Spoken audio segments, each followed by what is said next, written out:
ఇక్కడ అందించిన సమాచారం కేవలం మత విశ్వాసాల మీద ఆధారపడి సేకరించింది మాత్రమే. దీనికి సంబంధించిన శాస్త్రీయ ఆధారాలకు సంబంధించి R24 ఛానల్ ఎలాంటి బాధ్యత తీసుకోదు. ఈ సమాచారాన్ని పరిగణలోకి తీసుకునే ముందు పండితులను సంప్రదించి పూర్తి వివరాలు తెలుసుకోగలరు. పై సమాచారాన్ని R24 ఛానల్ ధృవీకరించడం లేదు.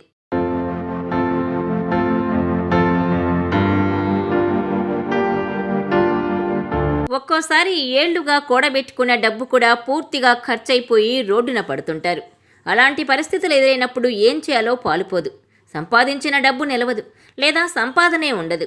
ఇలా ఆర్థికంగా కష్టాల పాలవుతారు. ఆర్థిక నష్టం అన్ని మానసిక, శారీరక, సామాజిక సమస్యలను తెచ్చిపెడుతుంది. అటువంటి సమయాల్లో ఎలాంటి జాగ్రత్తలు తీసుకోవాలి, ఎలాంటి పరిహారాలు చేసుకోవాలి, ఇలాంటి సమస్యలకు పండితులు ఎలాంటి పరిష్కారాలు చెబుతున్నారు? Watch this R24 special.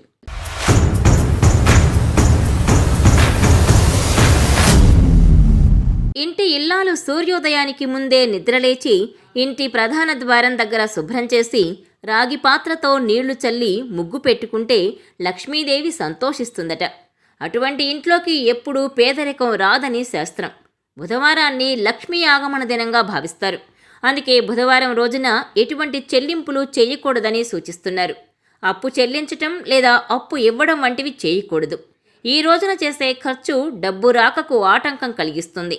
అమావాస్య రోజున తప్పనిసరిగా లక్ష్మీదేవిని పూజిస్తే ఆమె కరుణా కటాక్షాలకు పాత్రులు కావచ్చని శాస్త్రం సూచిస్తోంది.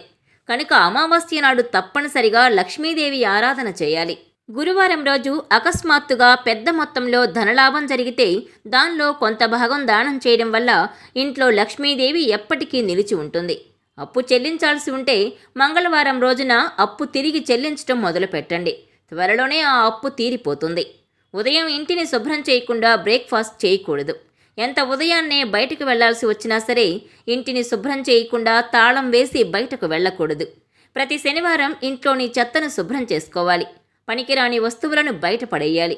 ఇంటి సింహద్వారాన్ని ద్వారలక్ష్మిగా భావిస్తారు. కనుక గడప దగ్గర చెప్పులు చిందరవందరగా పడేయడం, గడప మీద కాలు పెట్టి ఇంట్లోకి రావడం, గడపకు అటు ఇటు చెరో కాలు వేసి నిలబడడం చేయకూడదు. ఇది ద్వారలక్ష్మిని అవమానపరిచినట్టవుతుంది.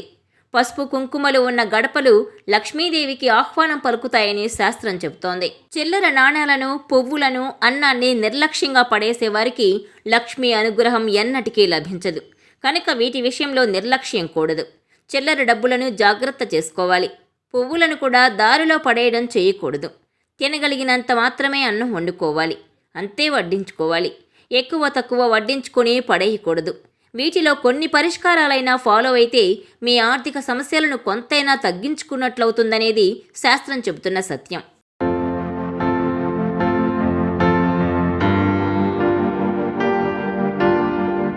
ఈ వీడియో మీకు నచ్చినట్లయితే please share, like and subscribe R24 Telugu.